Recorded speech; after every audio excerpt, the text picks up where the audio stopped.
ইলাহা ইল্লাল্লাহ লা ইলাহা ইল্লাল্লাহ লা ইলাহা ইল্লাল্লাহ লা ইলাহা ইল্লাল্লাহ আইরে কত সুন্দরী মদিনা কেমনে যাব জানি না আইরে কত সুন্দর মদিনা কেমনে যাব জানি না আইরে দয়া করো দয়াল আল্লাহ দয়া করো দয়াল আল্লাহ নসিব করো মদিনা লা ইলাহা ইল্লাল্লাহ লা ইলাহা ইল্লাল্লাহ আইরে নামাজে রোজা ছাইরো না মা বাবাকে ভুইলো না আইরে জান্নাতবাসী হইতে চাইলে জান্নাতবাসী হইতে চাইলে প্রাণ ভরে করো সাধনা লা ইলাহা ইল্লাল্লাহ লা ইলাহা ইল্লাল্লাহ লা ইলাহা ইল্লাল্লাহ মুহাম্মাদুর রাসূলুল্লাহ সাল্লাল্লাহু আলাইহি ওয়াসাল্লাম আল্লাহ আল্লাহ আল্লাহ আল্লাহ আল্লাহ আল্লাহ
লাগবে না চা আল্লাহ আল্লাহ আল্লাহ আল্লাহ আল্লাহ আল্লাহ প্রেমেরা কোহড়ে গো নবী মেহরাজেতে যাইয়া প্রেমেরা কোহড়ে গো নবী মেহরাজেতে যাইয়া দয়াল প্রভু দিলেন মেরাজ দয়াল প্রভু দিলেন মেরাজ মুমিনের লাগিয়া আল্লাহ আল্লাহ আল্লাহ আল্লাহ আল্লাহ আল্লাহ আল্লাহ আল্লাহ আল্লাহ হদো পিয়ার মাঝে আল্লাহ হদো পিয়ার মাঝে কিসের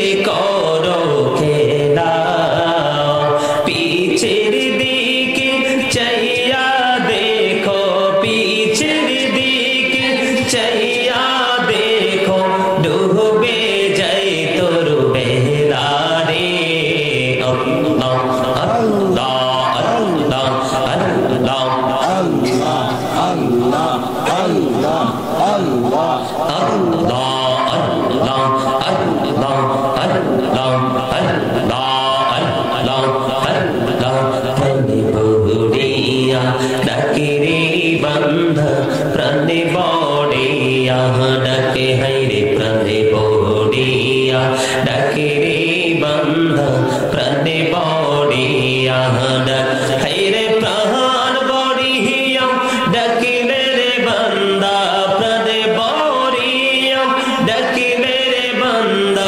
লোহনা করব মা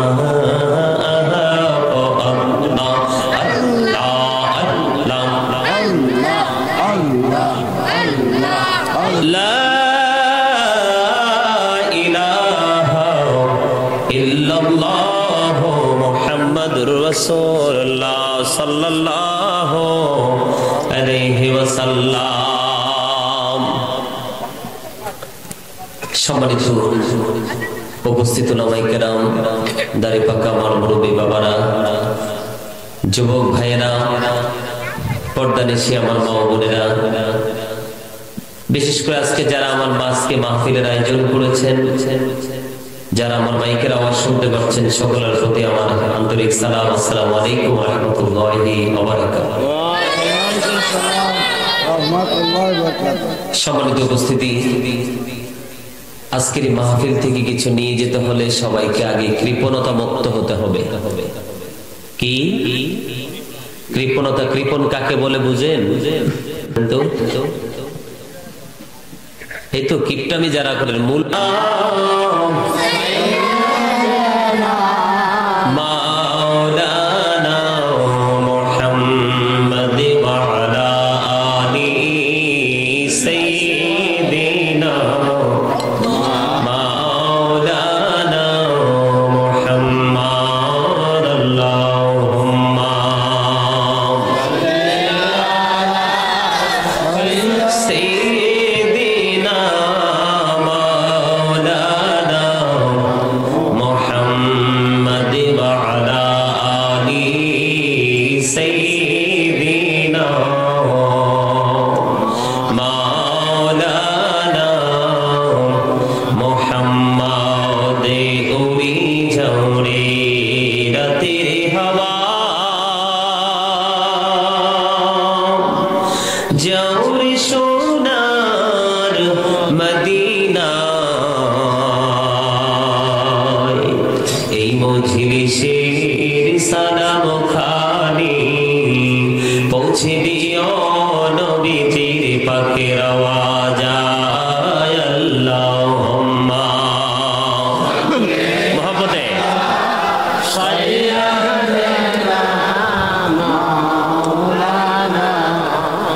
মুহাম্মদ ওয়া আলা আলি সাইয়্যিদিনা মাওলানা মুহাম্মদ। মোরা সবাই গুনাহগার গো, এসেছি আপনার দরবারে, যার সিলাই সৃষ্টি করছেন মাফ করেন তার খাতিরে। আল্লাহুম্মা সাল্লি আলা সাইয়্যিদিনা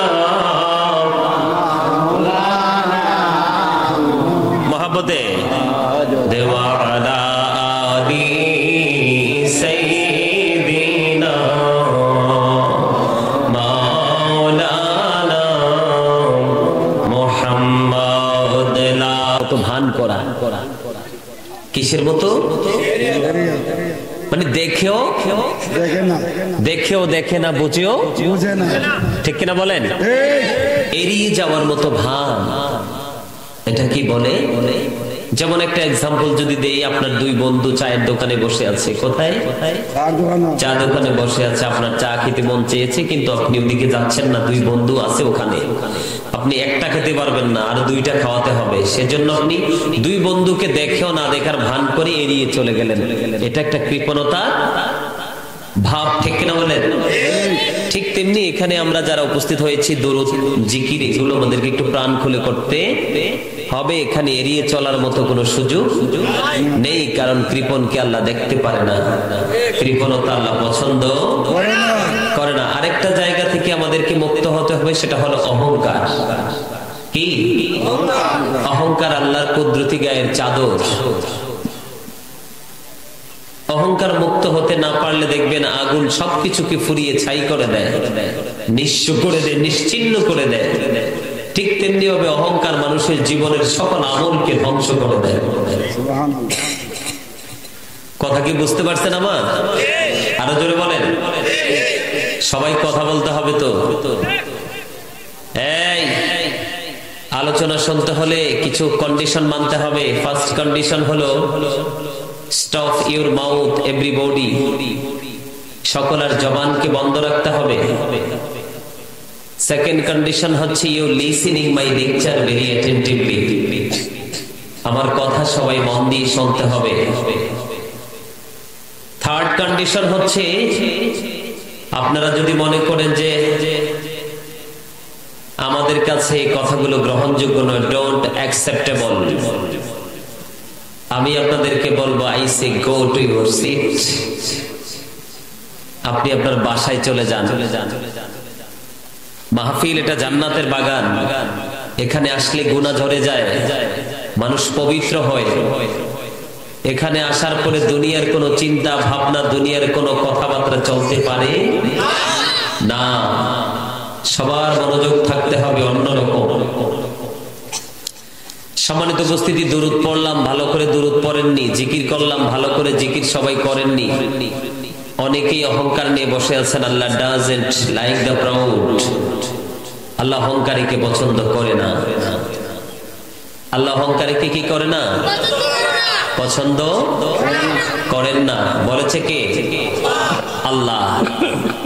ইন্নাহু লা ইউহিব্বুল মুস্তাকবিরিন।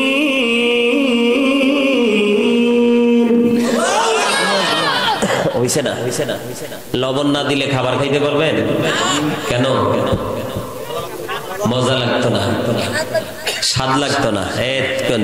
তোমার কথাটা সুন্দর হয়েছে, মানে ভদ্র জেন্টেল ভাষায় কথাটা বলছে। লবণ না দিলে খাবার স্বাদ লাগবে না, হয় না। ঠিক লবণ না দিলে যেমনি খাবারটা স্বাদ হয় না, ঠিক তেমনি আল্লাহ আল্লাহ রাসূলের প্রেমিক হতে না পারলে আমলও কখনো স্বাদ। বুঝতে হবে, শুধু আপনি নামাজ পড়লেই চলবে না, প্রেম নিয়ে করতে হবে, তাহলেই সফল। আপনি প্রেম ছাড়া কোনো কিছু করলে কখনোই সফলতা সম্ভব নয়। কথা কি বুঝতে পারছেন? শোনেন, আল্লাহ রাব্বুল আলামিন এই এদিকে এত কথা বলে কেন?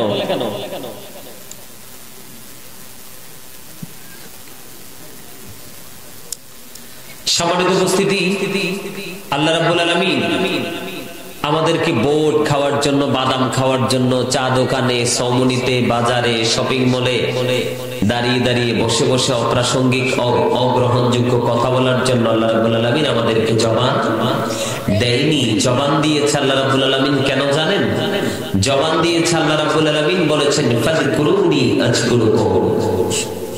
আল্লাহ বলেছেন remember me then I will remember you. তোমরা আমাকে স্মরণ করো, আমি তোমাদেরকে স্মরণ করব। সুবহানাল্লাহ। বলেছে কে? আল্লাহ। কে? ফাযকুরুনি আযকুরুকুম, remember me then I will remember you. তোমরা আমাকে স্মরণ করো, আমি তোমাদেরকে স্মরণ করব। সুবহানাল্লাহ। আল্লাহ বলেছেন আমাকে নিয়ে আমার বান্দা যেমন ভাবে আমি তার কাছে তেমন। বান্দা যখন আমি আল্লাহর জিকির করে, আমি আমার বান্দার সাথেই থাকি। আরো জোরে। বান্দা যখন আমাকে একা একা ডাকে, আমি আমার বান্দাকে একা একা স্মরণ করি।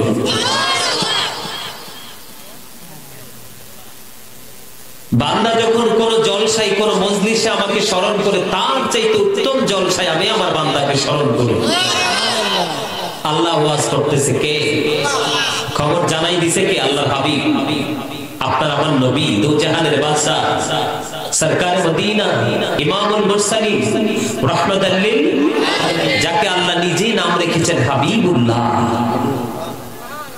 সুবহানাল্লাহ। বান্দা যখন আল্লাহর দিকে 1 বিঘা পরিমাণ এগিয়ে যায়, বান্দার দিকে আল্লাহ 1 গজ পরিমাণ এগিয়ে আসে। বান্দা যখন আল্লাহর দিকে 1 হাত পরিমাণ এগিয়ে যায়, আল্লাহ বান্দার দিকে 2 হাত পরিমাণ এগিয়ে আসে। বান্দা যখন আল্লাহর দিকে হেঁটে হেঁটে যেতে চায়, আল্লাহ তার বান্দার দিকে দৌড়ে চলে আসে। তাহলে আপনি যতটুকু ভালোবাসবেন তার চাইতে বেশি ভালো আল্লাহ আপনাকে বাসবে। কেন জানেন? আমরা তো জানি না, আমাদের সেই খবর নেই, এই জন্য আমরা বোকার স্বর্গে বসবাস করছি। আমাদেরকে এত ভালোবাসা, আমাদের প্রতি এত প্রেমময় আচরণের অন্যতম কারণ হলো আল্লাহ রাব্বুল আলামিন সূরা 3 এ বলেছেন, লাকাদ খালাকনাল ইনসানা ফি আহসানি তাকবীর। আল্লাহ রাব্বুল আলামিন মানুষকে সুন্দর করে সৃষ্টি করেছেন, যেটাকে ইংলিশে বলা হয় বিউটিফুল শেপ। জোরে জোরে সুবহানাল্লাহ। আপনারা তো জানেন না, আপনি জমিনকে বলেন, জমিন তুমি অনেক সুন্দর, জমিন আপনাকে পাল্টা জবাব দিবে, আমার চাইতে তুমি সুন্দর। কারণ তোমাকে বানাইছে, আমাকে বানাইছে তোমার জন্য। আপনি আসমানকে বলেন, আসমান তুমি অনেক সুন্দর, আসমান পাল্টা জবাব দিবে, আমার চাইতে তুমি সুন্দর। কেন? আমি আসমানকে বানিয়েছে তোমার জন্য। মানুষকে আল্লাহ এত সুন্দর করে বানিয়েছেন, চন্দ্র সূর্য সবকিছুর চাইতে সুন্দর মানুষ। কোরআন শরীফের 30 পারায় আরেকটা সূরা আছে, সূরা ইনফিতর। সূরা ইনফিতরের মধ্যে আল্লাহ রাব্বুল আলামিন বলেছেন, ফি আই সূরাতিন মা শাআ রাক্কাবা। আল্লাহ ক্রিয়েটেড দ্য মাইন্ড। আল্লাহর মন মতো করে আমাদেরকে সৃষ্টি করেছেন। আল্লাহ সূরা 3 এ বলেছেন মানুষকে সুন্দর করে সৃষ্টি করেছেন। সূরা ইনফিতরের মধ্যে বলেছেন মানুষকে আল্লাহর মন মতো করে সৃষ্টি করেছেন। আজকে কি মানুষ আল্লাহর মন মতো হতে চলতে পারছে? কেন জানেন? শুধু পৃথিবীর জন্য। কিসের জন্য? সূরা আলে ইমরানের 185 নম্বর আয়াতের শেষ অংশে আল্লাহ বলেছেন, ওমাল হায়াতুদ দুনিয়া ইল্লা মাতাউল গুরুর। এই দুনিয়ার জীবনটা একটা ধোঁকা ছাড়া, প্রতারণা ছাড়া কিছুই নয়। কথা কি বুঝেন আমার?